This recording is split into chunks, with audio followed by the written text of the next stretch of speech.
అన్నగారు నమస్తే అండి. నమస్తే అండి. సార్ మీ పేరు? చిన్నబాబు అండి. ఏ పని చేస్తారండి? ఇటుకలు దింపుతాం. ఇటుకలకు సంబంధించి. అన్నగారు ఇప్పుడు చంద్రబాబు నాయుడు అధికారంలోకి వచ్చి సంవత్సరం పరిపాలన పూర్తయింది. ఎలా అనిపించింది మీకు? బాగానే ఉందండి. ఏమైనా ఇబ్బందికరంగా ఉన్నటువంటి పరిస్థితులు ఏమన్నా? ఏం లేదండి. రోడ్లు అన్నీ బాగానే ఉన్నాయి. మామూలుగా అన్నీ కూలి పనులు ఆడుతున్నాయి. అంటే మీరు ఇప్పుడు ఇటుకల వ్యాపారం సంబంధించి అన్నారు కదా, అంటే గతంలో మీకు ఈ యొక్క పనులన్నీ ఎక్కువగా ఉండేవి, ఇలా తగ్గినాయా, ఇప్పుడు ఎలా ఉన్నాయి? జగన్మోహన్ రెడ్డి గారు అయితే సీఎం అయిన వెంటనే ఇసుక ఆపేయడం వల్ల చాలామందికి పనులు పోయినాయండి. అదొకటండి. మద్యం ఒకటి కొద్దిగా బాగా ఇది ప్రజల్లో ఒకటి చాలా ఇబ్బంది పెట్టారు. ఇప్పుడు ఎలా ఉన్నాయి? ఇప్పుడు పనులన్నీ ఉచిత ఇసుక పాలసీని అవలంబించారు కదా, అన్నీ బాగానే ఉన్నాయి. పనులు బాగానే జరుగుతానని అందరూ హ్యాపీగా ఉన్నారు. అది ఇప్పుడు చూసుకుంటే మనకి అన్న క్యాంటీన్లు ఒకటి పెట్టారు. గతంలో అన్న క్యాంటీన్లు తీసేశారు. ఇప్పుడు పేదవాడు ఆకలి తీర్చే విధంగా అన్న క్యాంటీన్లు ఏర్పాటు చేసి ఎలా అనిపించింది అన్నగారు? బాగానే ఉందండి. అన్న క్యాంటీన్ కూడా బాగానే ఉందండి. ప్రతి ఒక్కరు ఎక్కడికైనా క్యాంప్ వెళ్ళేటప్పుడు ఎలాగుంది ఏంటనేసి మామూలుగా భోజనం చేశారని వస్తున్నారండి. అన్నగారు ఇప్పుడు చూసుకుంటే ఈ జగన్మోహన్ రెడ్డి వైఎస్ఆర్సీపీ పార్టీలు చంద్రబాబు పరిపాలన వ్యతిరేకత వచ్చిందని మాట్లాడుతున్నారు. ఏమైనా వ్యతిరేకత ఏమైనా వచ్చిందా? వ్యతిరేకత ఏమి లేదు. బాగానే ఉంది. అన్నగారు ఇప్పుడు మన పిల్లల కోసం స్కూల్లో సన్న బియ్యం ఏర్పాటు చేశారు. పిల్లల భవిష్యత్తు కోసం ఆకలి తీర్చే విధంగా గతంలో రేషన్ బియ్యం ఉండేవి. ఆ రేషన్ బియ్యం సన్న బియ్యం పెట్టారు. దీనివల్ల ఏమైనా అనిపించింది మీకు? సన్న బియ్యం బాగానే ఉన్నాయండి. కాకపోతే ఏంటంటే అందరికీ కొద్దిగా పిల్లలు కొద్దిగా ఫ్రీగా ఉంటున్నారు, భోజనం చేస్తున్నారండి. ఇన్నాళ్ళు అలా కాదండి, ఇంటికి వెళ్ళిపోతాం భోజనం బాగునేది అనేసి వచ్చేసేవారండి. అదండి. అన్నగారు ఇప్పుడు స్కూల్లో కూడా ఈ బుక్స్ విషయంలో కానీ తల్లికి వందనం వేయడం కానీ ఎలా అనిపించింది మీకు? బాగానే ఉందండి. తల్లికి వందనం బాగానే ఉంది. బాగానే ఉందండి. ఇంట్లో ఎంతమంది ఉంటే అంతమందికి ఇస్తున్నారా? అంతమందికి వేసారండి. ఏమైనా ఇబ్బంది పెడుతున్నారా? ఏం లేదండి, అందరికీ బాగానే పడినాయండి. కాకపోతే ఇంకా కొంతమంది ఉన్నారు. టైం పెట్టారు కదా చంద్రబాబు నాయుడు గారు, ఇంకా ఎన్ని క్లియర్ చేసేస్తాం. అలాగే. అన్నగారు ఇప్పుడు చూసుకుంటే ఫైనల్గా ఒక ప్రశ్న, గతంలో జగన్మోహన్ రెడ్డి అధికారంలో ఉన్నప్పుడు ఈ రోడ్ల పరిస్థితులు ఎలా ఉన్నాయి, ఇప్పుడు ఎలా ఉన్నాయి? రోడ్లు అయితే బాగానే ఉన్నాయండి. వచ్చిన చంద్రబాబు నాయుడు గారు సీఎం అయిన వెంటనే మీరు ఎక్కడున్నా సరే రోడ్లు మట్టుకు ముందు వేసుకోండి అలాగనేసి చెప్పారండి. అన్ని రోడ్లు బాగానే ఉన్నాయండి. అది చంద్రబాబు నాయుడు గారు ముఖ్యమంత్రి బాధ్యతలు చేపట్టిన దగ్గర నుంచి ప్రజల పక్షాన వ్యవహరిస్తున్నారు అనడంలో ఎటువంటి సందేహం లేదు. ఎందుకంటే చంద్రబాబు నాయుడు గారు ముఖ్యంగా భవన నిర్మాణ కార్మిక రంగాలు గత 5 సంవత్సరాలు చాలా నష్టపోయారు. వాళ్ళకి ఉచితంగా ఇసుక అని చెప్పాడు జగన్మోహన్ రెడ్డి. ఇసుక అనేది చాలా భారంగా అయిపోయింది. ఇసుక అనేది దొరక్క వాళ్ళ యొక్క రంగం అంతా సర్వనాశనం అయిపోయింది. ఒక టాపీ మేస్త్రి దగ్గర నుండి ఈ యొక్క ఎవరైతే ఆ ఒక బిల్డింగ్ కట్టేటప్పుడు అనేక మంది జీవన విధానం దాని మీద ఉంటుంది. టాపీ మేస్త్రులు ఉంటారు, కూలీలు ఉంటారు, తర్వాత ఎలక్ట్రీషియన్లు ఉంటారు, ప్లంబింగ్ వర్క్లు ఉంటాయి, పెయింటింగ్ వర్క్ ఉంటుంది, మొత్తం A to Z కొన్ని రంగాలన్నీ దాని మీద ఆధారపడి ఉంటాయి. ఒక్క ఇసుక అనేది ఆపేసేపటికి వాళ్ళ యొక్క జీవన విధానం అస్తవ్యస్తంగా అయిపోయింది గత 5 సంవత్సరాల్లో. ఇసుక దొరకాలంటే ఏదో మనకి బంగారం కన్నా విలువైన విధంగా జగన్మోహన్ రెడ్డి చేశారు. ఒక టన్ను ఇసుక దొరికిందంటే 40,000, 30,000, 70,000 ఎంత చెప్తే అంత జగన్మోహన్ రెడ్డి అయ్యాలో. పేరుకి మాత్రం జగన్మోహన్ రెడ్డి ఇసుకని ఆపేసి ఎవరు దళారీలు చేతిలో పడకుండా చాలా జాగ్రత్తగా వ్యవహరించని చెప్పి మళ్ళీ దీని వెనక కొటేషన్ చెప్పడం. ఈ రోజున కూటమి ప్రభుత్వం అధికారంలోకి వచ్చిన తర్వాత చంద్రబాబు నాయుడు ఫస్ట్ చేసిన ఈ పనుల మీదే అసలు ఆంధ్ర రాష్ట్రంలో సమస్యలు ఏమన్నాయని చెప్పి దృష్టి సాధిస్తే ముఖ్యంగా భవన నిర్మాణ కార్మిక రంగం చాలా ఇబ్బందులు పడుతున్న విషయం తలెత్తింది. ఎందుకంటే ఇసుక అనేది దొరక్క ఉచిత ఇసుక పాలసీని అవలంబించారు చంద్రబాబు నాయుడు రావడం.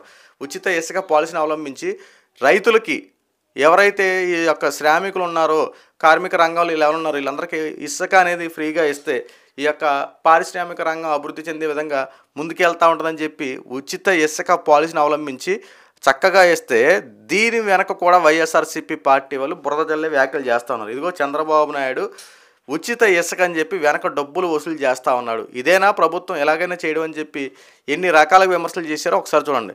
ఉచిత ఇసుక అన్నారు, దీని వెనక డబ్బులు వసూలు చేస్తున్నారని చెప్పి మేము పాత వీడియోలు ఒకసారి చెక్ చేయండి. దాంట్లో మేము వెళ్ళి డైరెక్ట్గా వెళ్ళిపోయి ఏవైతే ఎక్కడైతే ర్యాంపులు ఉన్నాయో ఇసుక ర్యాంపులు అక్కడికి వెళ్ళి ఎంక్వైరీ చేయడం కూడా జరిగింది. ఉచిత ఇసుక అని చెప్పి వెనక డబ్బులు వసూలు చేస్తూ ఉన్నారని చెప్పి ఎంక్వైరీ చేస్తే దాంట్లో కొన్ని ఒళ్ళు గగురు పొడి నిజాలు బయటపడ్డాయి. నీకు ఎంత ఇసుక కావాలో అంత ఇసుక తీసుకెళ్ళు. నువ్వు లారీలో తీసుకెళ్తావు, విమానం వేసుకెళ్తావు, లేదంటే ట్రాక్టర్లు వేసుకెళ్తావు, తీసుకెళ్ళు. నువ్వు నీ అవసరం కోసం అమ్మడానికి వీల్లేదు. ఇప్పుడు నువ్వు కావాల్సినంత వరకు తీసుకెళ్ళు.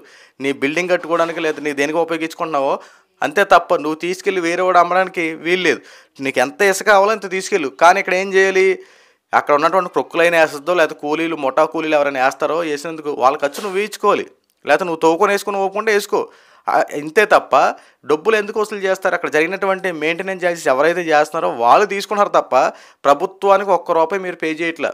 జస్ట్ ఎవరైతే అక్కడ ఉన్న ఆపరేటర్, కుక్కలైన ఆపరేటర్ ఉండొచ్చు, లేకపోతే నువ్వు లారీ పెట్టుకుంటావు, ట్రాక్టర్ పెట్టుకుంటావు, ఆ ట్రాక్టర్ ఖర్చులు అవి మాత్రం నీ సొంతంగా నువ్వే పెట్టుకోవాలి. అంతే తప్ప ఉచితంగా నేను ఇసుకిస్తా, నువ్వు తీసుకెళ్ళు, నీ ఖర్చులు పెట్టుకుని తీసుకెళ్ళని చెప్పి ప్రభుత్వం చెప్తే దీని మీద వైఎస్ఆర్సీపీ పార్టీ వాళ్ళు పెద్ద ఎత్తున బురద జల్లే వ్యాఖ్యలు చేశారు. సో నిజాలు ఎప్పుడు బయటపడతాయి కాబట్టి అన్నమాట ప్రకారంగా కొన్ని నిజాలు బయటపడ్డాయి, అప్పుడు వాళ్ళ నోర్లు మూయబడ్డాయి. ఈ రోజున కూటమి ప్రభుత్వం వ్యవస్థను తీరు చూడండి, అందరూ ఈ భవన నిర్మాణ కార్మిక రంగం అంతా ఈ రోజున హ్యాట్స్ ఆఫ్ చెప్తా ఉంది.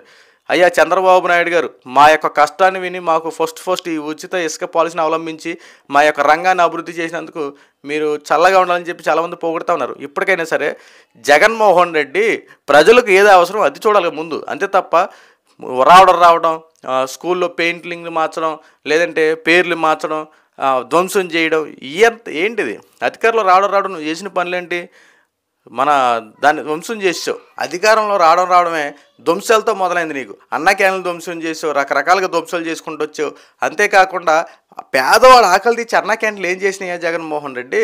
ఈరోజు నా ప్రతి పేదవాడు ఎవరైతే కష్టపడుతున్నారటువంటి పారిశ్రామిక రంగానికి సంబంధించిన వాళ్ళు, ఎవరైతే భవన నిర్మాణ కార్మిక రంగానికి కూలి పనులు చేసుకుని ఎవరైతే ఉన్నారో వీళ్ళందరూ ఒక భోజనం ఆ టైంకి 12 గంటలకు భోజనం దొరికి ఆ టైంకి వెళ్ళి భోజనం చేసే వాళ్ళ యొక్క నోటికాడ కూడి తీసేసావు. అన్న క్యాంటీన్లు ధ్వంసం చేయడంలో వచ్చిన ఉపయోగం ఏంటి?